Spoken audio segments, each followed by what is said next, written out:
O anarquismo, ele sabe absorver muito bem esses novos movimentos, essas novas demandas que surgem do social, e o tempo inteiro ele vai se atualizando. Então, nesse sentido, para mim, o anarquismo é esse devir, é esse processo de transformação.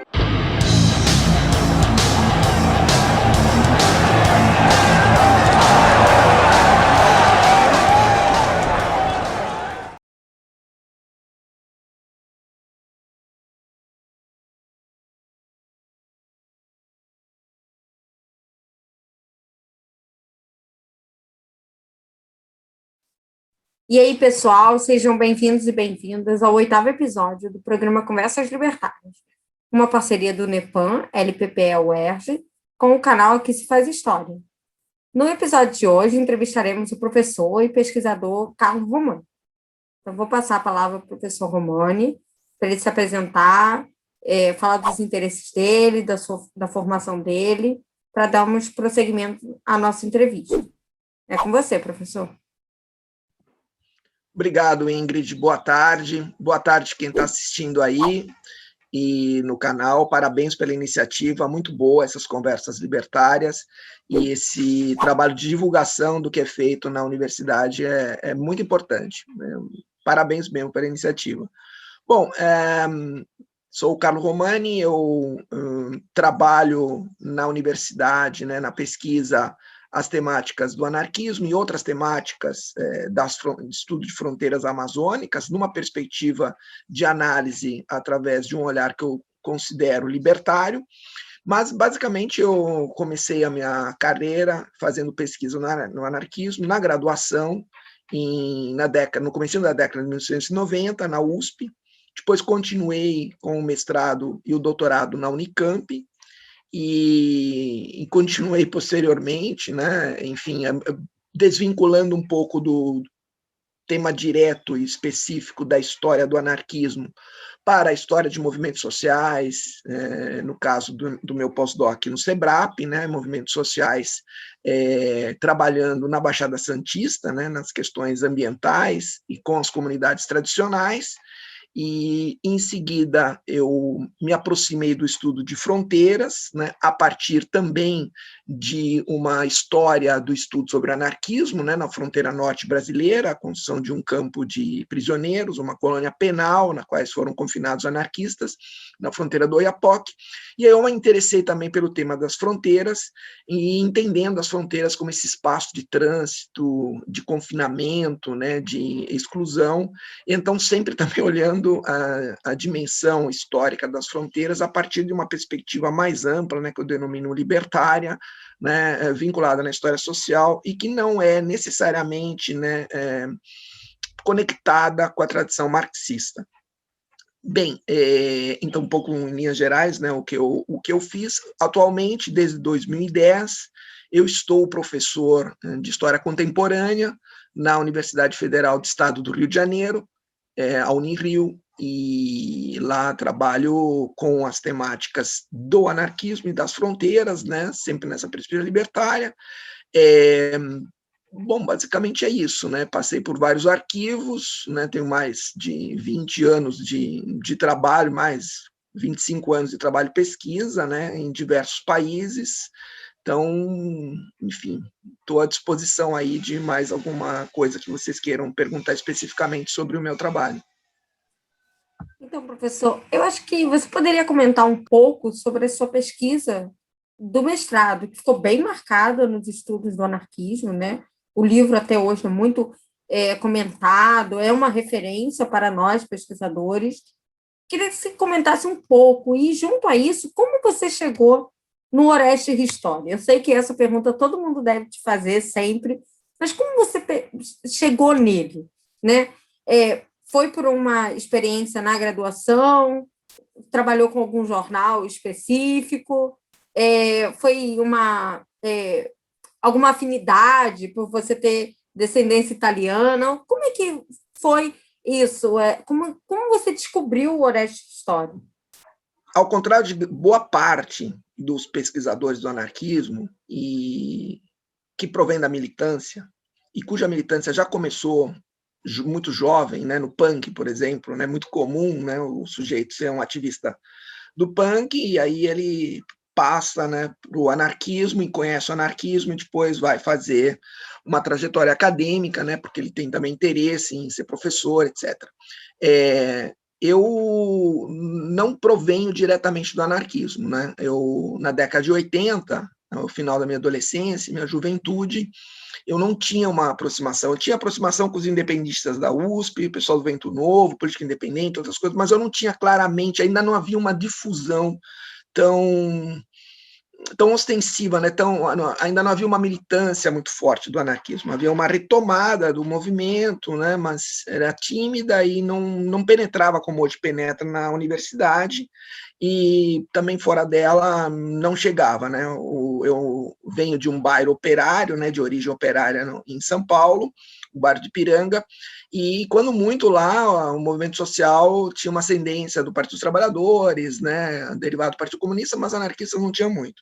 Então, na década de 90, é quando eu comecei a entrar em contato com grupos anarquistas. Foi no meu retorno na graduação de História, né, eu comecei, depois interrompi durante 10 anos, e aí eu retomei e fui até o final, no começo da década de 90.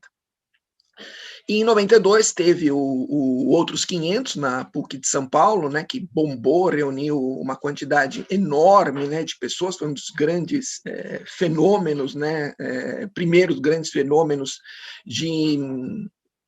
no qual o anarquismo teve visibilidade, pelo menos em São Paulo, né, onde eu estava.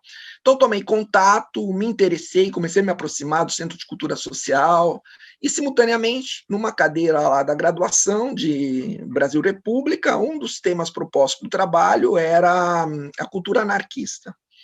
E eu estava junto com um colega meu, que também tinha, que não era um anarquista, mas que tinha contato com a galera punk, né, principalmente da anarquia, o Jorge, e eu, conversando com ele, vamos fazer esse trabalho aí, e eu comecei uma pesquisa aqui, eu encontrei um cara que é fenomenal. Esse cara aí, os poucos relatos que tem, cara é o bicho, é um fenômeno de aventura, e a gente pode, então, fazer um trabalho bem interessante, dando ênfase nele e nos colegas com que trabalham junto com ele. Esse sujeito era o Orestes Story. Então, eu encontrei lendo, né, Eduardo Maffei, e basicamente, acho que havia a única publicação sobre o Ristori existente, em 1992, era um trecho no qual o Eduardo Maffei, um médico, né, do Partido Comunista, comentava a trajetória do Ristori. Eu me interessei muito e comecei a pesquisar na graduação.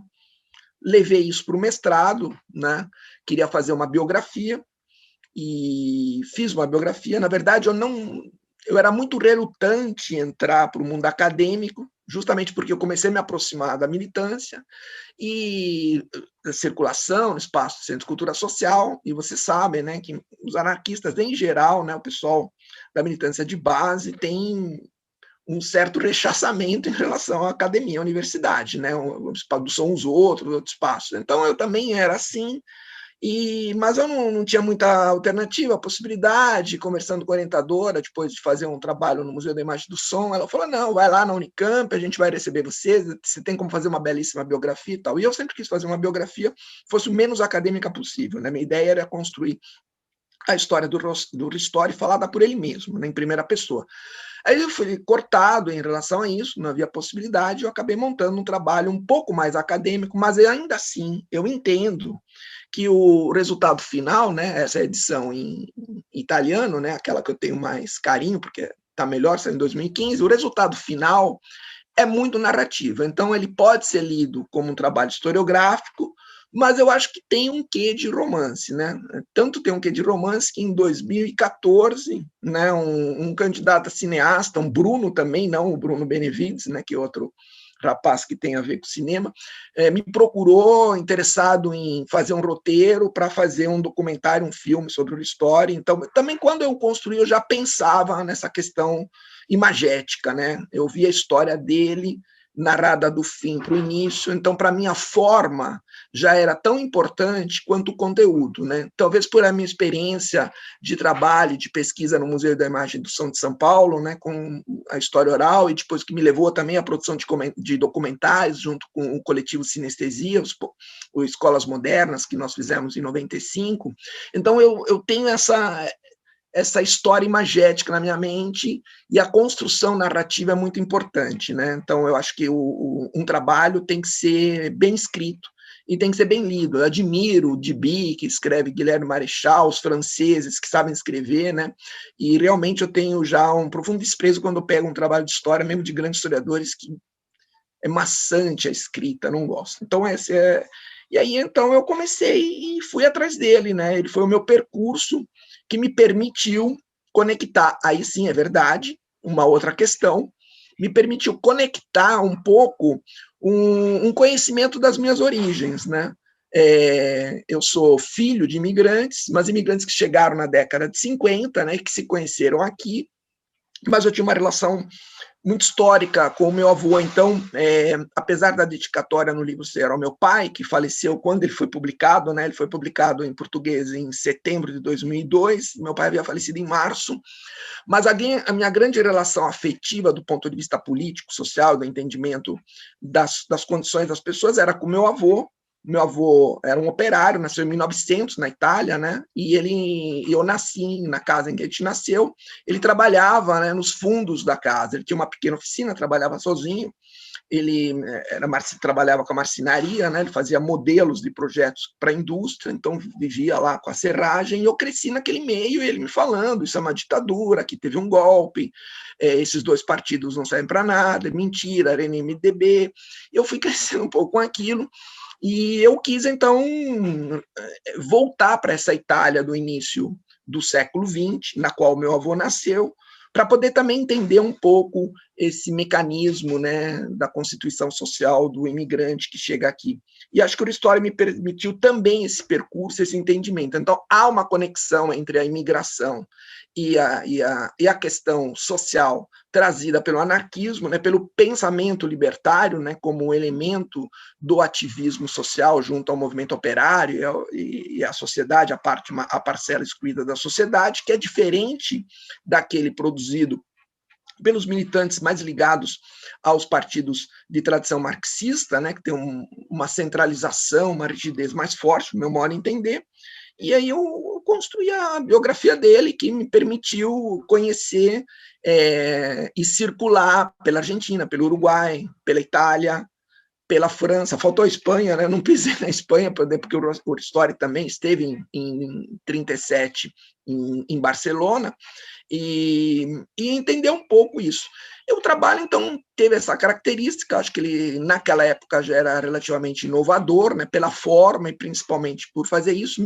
Durante o mestrado, me interromperam, né, me obrigaram a acabar antes, falaram, não, você já escreveu 200 páginas, chega, vamos embora, passar para o doutorado. Então, o livro é diferente da dissertação. Às vezes eu vejo que há citações da minha dissertação, e a dissertação tem 100 páginas a menos que o livro, porque a dissertação morre em 1917, e o Ristori vai até o final da trajetória dele em 43. Então, depois que eu concluí o mestrado, eu continuei simultaneamente a minha pesquisa de doutorado, continuei pesquisando e o trabalho do Ristori, né? Então, apesar de ser um mestrado, eu considero o trabalho do Ristori um doutorado, mais doutorado do que o meu próprio doutorado, né?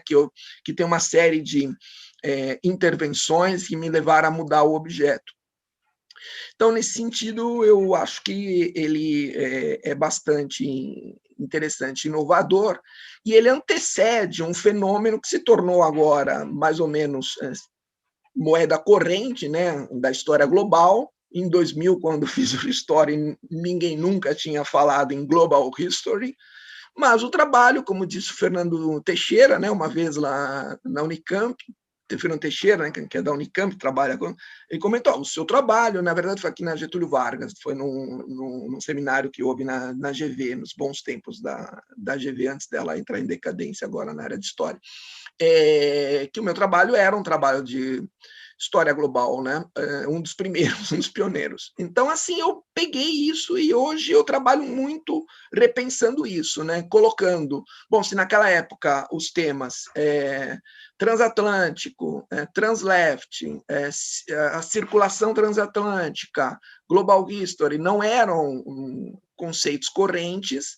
Hoje, quando eu revisito o trabalho anterior e trabalho com anarquismo nessa conexão da imigração, da circularidade, eu incluo, né, para poder ficar up-to-date com o que está sendo produzido hoje, esses conceitos, mas que já estavam presentes lá em 2002, quando ele foi publicado a primeira vez. Então, basicamente, é isso sobre o Oreste, que eu poderia dizer.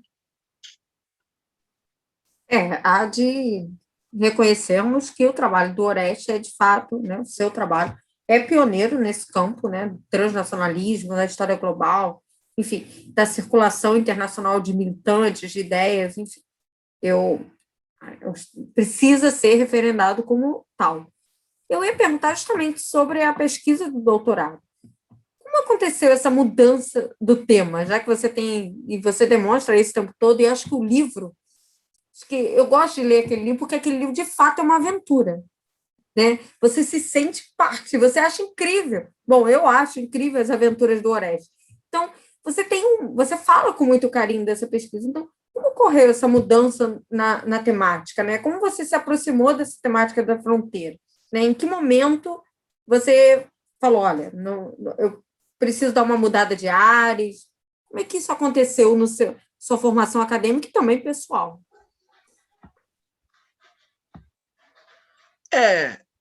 Não sei se houve uma mudança de ares, né? O culpado disso é o Alexandre Sames. Não, eu tenho que reconhecer, e ele sabe disso, a gente conversou. Por quê? Como eu havia dito, meu mestrado foi interrompido, né? Eu fiz a qualificação muito tarde, né? Eu fiz em julho a qualificação e a defesa aconteceu em outubro. Então, quando eu qualifiquei 200 páginas. Aí a banca olhou e disse, o Michael Hawks estava na banca, né? Da área da História Social da Unicamp. Carlos, tá muito bom, chega. Agora vamos passar para o doutorado, já não faz sentido, hoje em dia não se faz mais mestrados com mais de 200 páginas, aquela coisa. Mas o Pirene fez um de 800, fez um doutorado de 1000, mas o Pirene na década de 50, hoje em dia é tudo, é 150 hoje, então cada vez menos, né? Os mestrados hoje já tem 130 páginas, né? Um doutorado de 300 já é considerado, né? E na nossa época ainda fazer 500 páginas de doutorado era de bom tom, digamos assim, né? Então eu passei para o doutorado. E qual era a ideia do doutorado? É dar continuidade à pesquisa do Oreste e transformar isso daí num estudo sobre o anarquismo e suas conexões no século XX, né? Uma vez que eu tinha interrompido a pesquisa do mestrado em 17. Eu vim ao Rio de Janeiro, na UERJ, nos encontramos lá no nono andar, né, num daqueles auditórios do nono andar, encontrei o Alexandre, estava lá o Alexandre, né, era no inverno, estava com esse inverno carioca, uma blusa de flanela. Pô, Alexandre, você está fazendo trabalho sobre Clevelândia? Estou fazendo trabalho sobre Clevelândia, mas eu acabei entrando no projeto, eu estou para defender, daqui a pouco vai ficar pronto. Puxa vida, que coisa, eu não sabia, caramba, e tal.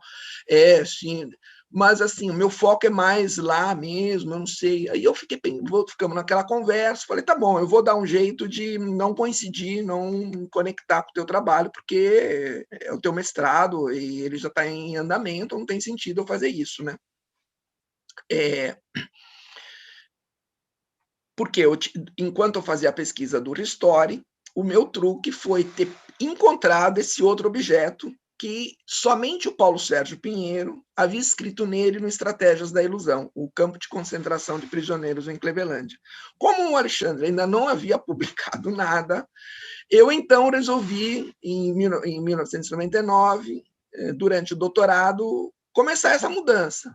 E quando eu encontrei o trabalho do Alexandre, eu percebi que não poderia fazer exatamente o mesmo que ele, ou seja, fazer uma reflexão crítica sobre o anarquismo na Primeira República até a deportação para Clevelândia, e então eu comecei a fazer um trabalho que partia de Clevelândia, porque já tinha um ponto de partida, que era o trabalho dele, que saiu publicado em 2002, partia de Cleveland, e a partir de Cleveland colocar uma série de interrogações sobre a circulação de prisioneiros, sobre o trânsito, por isso que ele se chama Aqui Começa o Brasil, o título do doutorado, né? Aqui Começa o Brasil, Trânsito e Confinamentos na Fronteira do Oiapoque, em qual também os anarquistas entram nesses processos de trânsitos e confinamentos, mas junto com ele uma quantidade enorme de sujeitos, né? Então, entanto que a publicação que eu fiz em livro ela é bem diferente da tese. A tese tem 450 páginas e o livro tem menos de 200, tem 200, porque eu me preocupei mais com a história da fronteira. Então, essa mudança do percurso se deu duplamente, né? Primeiro, quando eu entrei no doutorado, que eu abandonei o trabalho com o Ristori, que eu deveria terminar enquanto doutorado, porque eu resolvi acelerar e concluí-lo e fazer a publicação em 2002 e encerrar a biografia dele. Paralelamente, o meu objeto era muito parecido com aquele do Alexandre, que eu descobri no início. Então, paulatinamente, eu fui mudando em direção a estudar o espaço.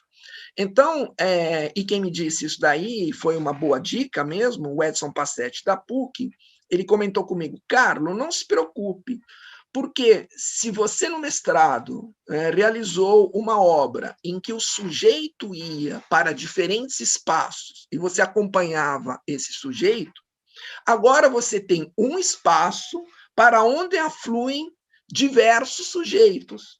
Então, você faz o mesmo, mas no percurso inverso, sujeitos indo através do espaço, não o sujeito indo aos espaços, diversos sujeitos indo ao espaço. Então, o trabalho em Cleveland é um trabalho espacial. Mais do que um trabalho sobre fronteiras, é uma construção heterotópica, né? Porque são uma multiplicidade de agentes que vão para um espaço de fronteira. E a fronteira, nesse sentido, não só a fronteira, que é também fronteira com a Guiana Francesa, mas a entender a fronteira como espaço justamente em que para onde vão, para onde são deslocados aqueles que, por algum motivo, por alguma forma, o centro, o miolo dos sistemas não consegue absorvê-los, porque eles são muito diferentes. No caso dos índios, porque eles foram sendo empurrados em direção às nossas fronteiras. No caso dos rebeldes, porque eles vão sendo empurrados em direção ao exílio. Nos casos das populações pobres, porque vão sendo empurradas para as fronteiras periféricas das grandes cidades. Então, eu percebi ali esse outro olhar, um olhar libertário de entender a fronteira como um espaço que é um espaço de circulação, mas, simultaneamente, é o espaço de confinamento, é o espaço da circulação dos diferentes, mas é o espaço da confinação dos diferentes para aqueles que são iguais.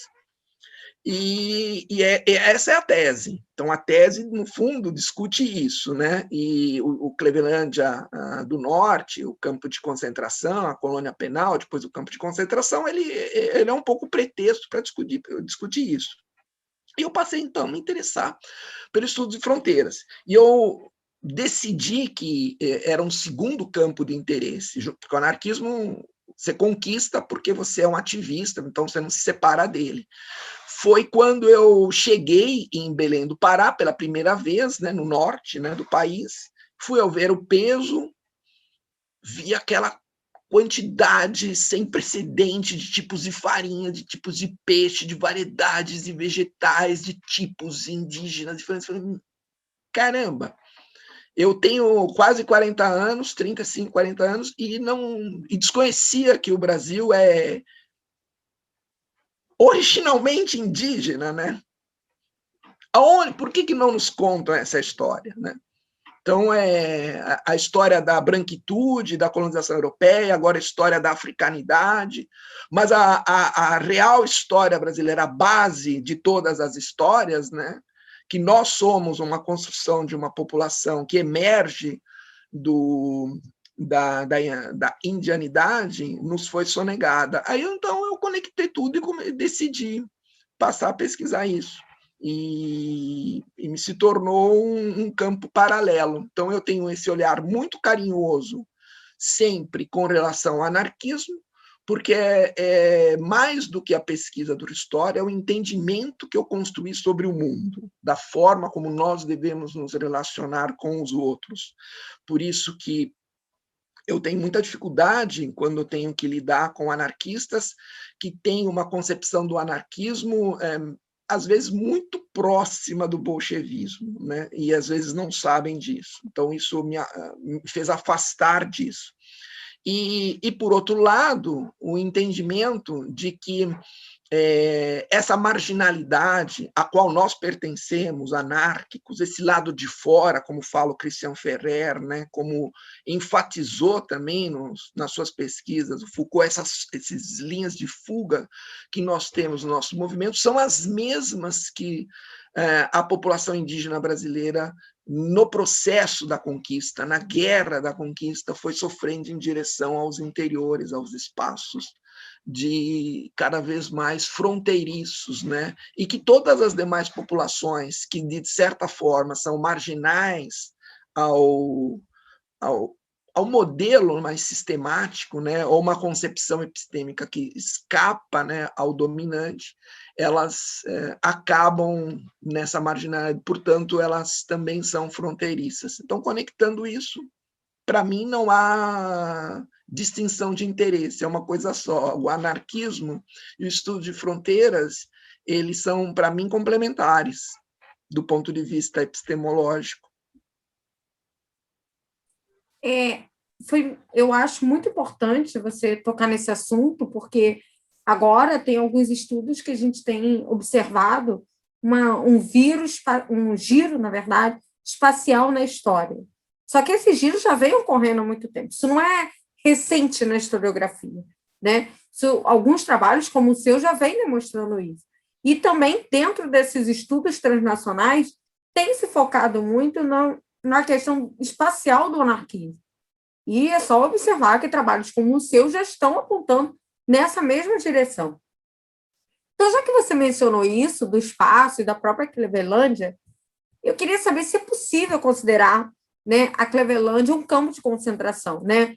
Se você poderia falar um pouco desse espaço, que é um local de desterro desses indesejáveis, sobretudo dos anarquistas nos anos 20, até para o público conhecer, né, os artifícios da nossa república para com os movimentos sociais.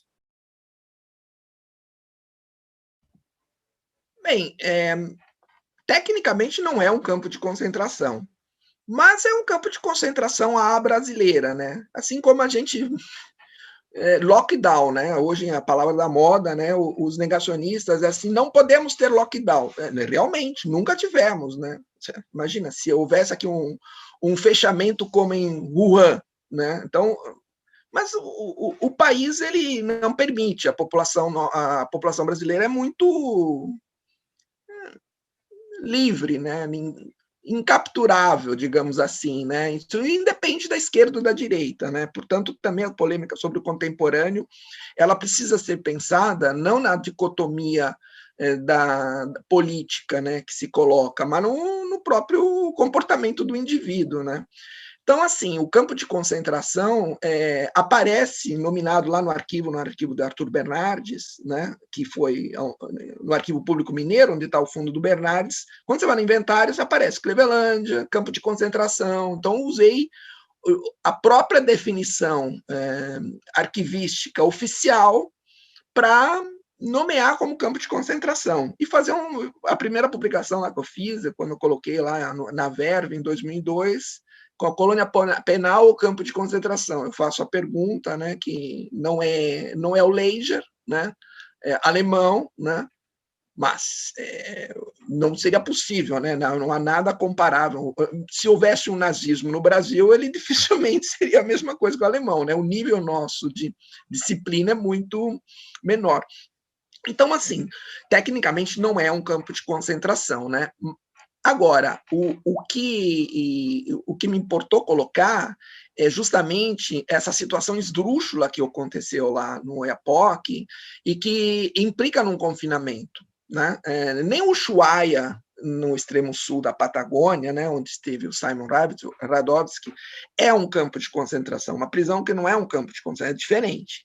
Mas, no nosso caso, o Oiapoque é o outro lado, se um era gelado, o nosso é tropical, né, e úmido, é uma colônia agrícola, dentro daquele campo que começa no Império, mas a República foi mais profícua em produzir isso, né, as colonizações agrícolas nas áreas distantes, principalmente em áreas fronteiras de Estado ou fronteiras de civilização, com os índios, por exemplo. Então, coloca lá os colonos, né, que são esse grupo que depois se perdeu, viraram os poceiros, a linha de frente da fronteira agrícola, e dá a eles uma oportunidade, e essa colônia agrícola, em 2 anos, o governo federal resolveu que deveria virar uma colônia penal, e mandou para lá 1.200 deportados, né, como eles chamam, né, porque não são deportados, é quando você vai para fora do país, né, exilados em relação à revolta de 1924 em São Paulo, entre eles diversos anarquistas. Então, é uma colônia penal. Mas é uma colônia penal no fim do Brasil, no Oiapoque.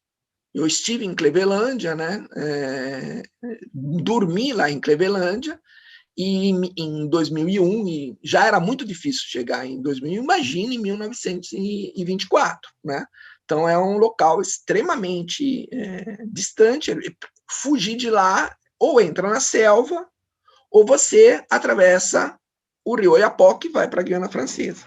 Então, de fato, ele acaba sendo um campo de confinamento onde a possibilidade da fuga, como no campo de concentração, é mínima, né?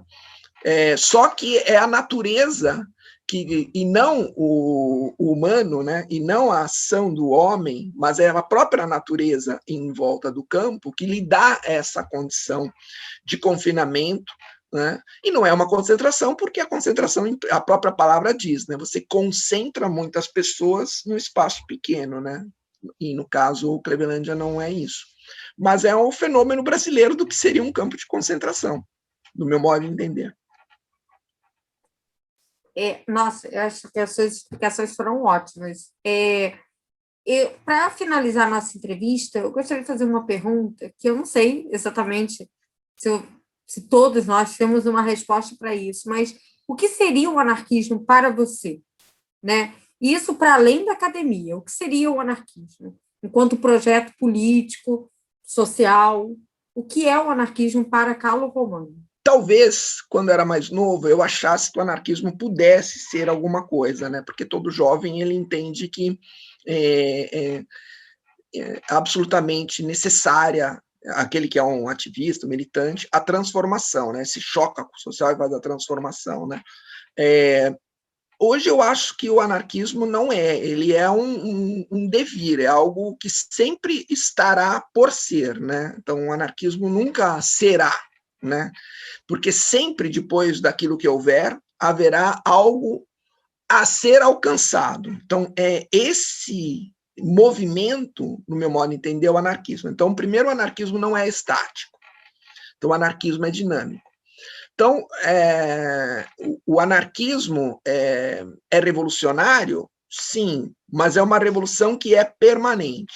A revolução, ela é um fenômeno astronômico, né? Você dá uma volta em torno de um determinado ponto e retorna àquele ponto e depois se encerra. Todas as revoluções são assim, né? Elas têm um percurso da guerra civil, e depois para num outro determinado ponto. Então, o anarquismo não, porque ele é uma revolução permanente.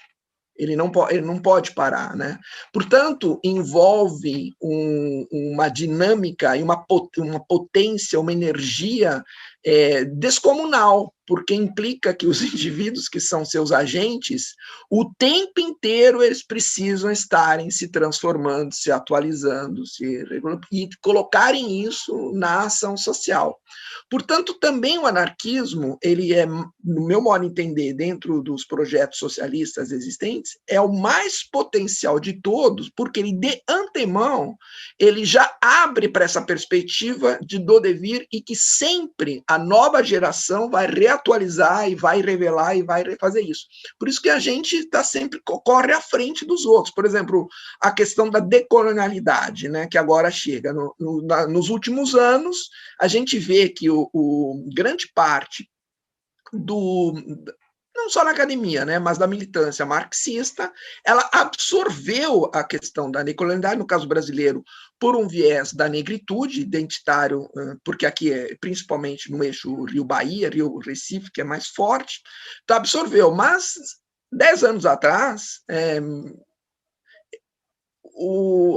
os trabalhos marxistas, né, aqueles que têm uma visão classista da história social e do materialismo histórico, de uma certa ojeriza a um trabalho decolonial. Né? Quando muito o anticolonialismo do Fanon demorou muito para ser aceito dentro do mainstream do marxismo.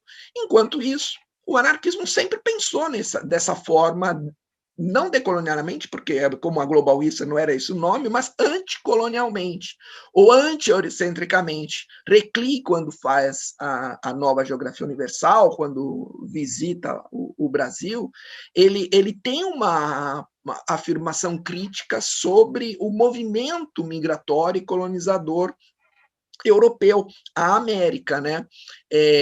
Então, apesar de não ser eurocêntrico, e não ser assim, já há uma perspectiva dessa forma. E quando a gente compara com outras epistemologias, né, de base socialista, com o marxismo ou de base liberal, isso não está presente. Né? Absorver muito bem esses novos movimentos, essas novas demandas que surgem do social, e o tempo inteiro ele vai se atualizando. Então, nesse sentido, para mim, o anarquismo é esse devir, é esse processo de transformação.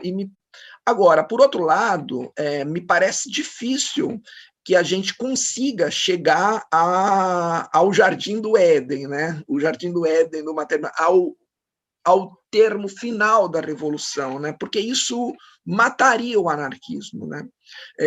Haver a possibilidade da solução das questões sociais e de chegarmos a esse paraíso terrestre dentro de um comunismo libertário é algo que hoje eu não só não acredito, como eu acho que seria prejudicial, porque necessariamente vai acabar criando outras instâncias hierárquicas e opressoras. Então, eu prefiro ver o anarquismo como um movimento de contínua repensar e transformação do social. E, por isso, a chegada das novas gerações com compreensões diferentes sobre, não só sobre o objeto, mas sobre o ativismo, atravessadas por questões de gênero, identitárias relativas a étnico-identitárias, ou outras formas de pensar, oxigenam ele. E não só o oxigenam, mas como o anarquismo permite e sempre esteve aberto a esse tipo de oxigenação. Então, eu vejo ele assim. Né? Então, por isso que, para mim, eu não sinto dificuldade em fazer um trabalho que não seja sobre o anarquismo, de história do anarquismo, como a maior parte de quem trabalha com a história do anarquismo. Os anarquistas que estão na história dificilmente trabalham com objetos que não são anarquismo. São raros. Né? Então, eu não vejo dificuldade em colocar a minha perspectiva, meu olhar transformador contínuo, libertário, em outros objetos de pesquisa, da mesma forma no campo das intervenções sociais. Então, assim, eu vejo como um movimento, literalmente, um movimento permanente. Então, o anarquismo, para mim, é um movimento permanente, e que ele demanda sempre a entrada de novos agentes históricos em consonância com as demandas do contemporâneo e, portanto, sendo do contemporâneo, sempre vão estar em transformação no futuro. Então, é assim que eu vejo. Né? É uma busca de uma revolução que permanentemente busca a si própria. Sei lá. Excelente. Não, excelente. Bom, professor, a gente gostaria de te agradecer, né, pela participação, por apoiar o nosso projeto. Acho que você é uma figura para mim, tanto para mim quanto para o Bruno, meio que um exemplar, porque você orientou os nossos trabalhos, você acolheu os nossos trabalhos, nossas pesquisas em diferentes dimensões. Então, acho que você é uma referência para nós. E é isso, a gente gostaria de agradecer bastante. Essa entrevista, eu acho que foi excelente, muito explicativa, mais aberta, mais libertária. E é isso. Você quer falar alguma coisa? Mais alguma coisa? Alguma consideração final? Não, eu é que agradeço vocês, e vocês são exatamente isso, né? Vocês são o futuro do anarquismo que está em movimento e mudança, né? Na academia, né? Porque tem em todos os outros espaços.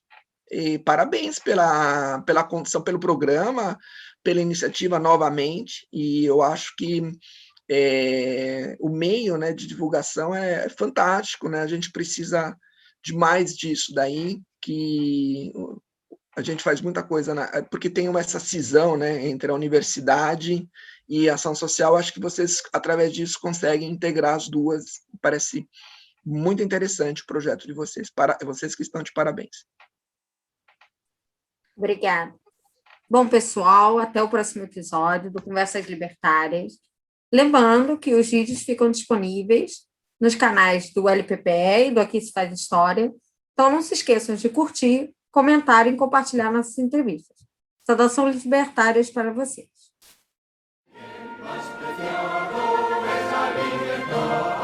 Hay que defender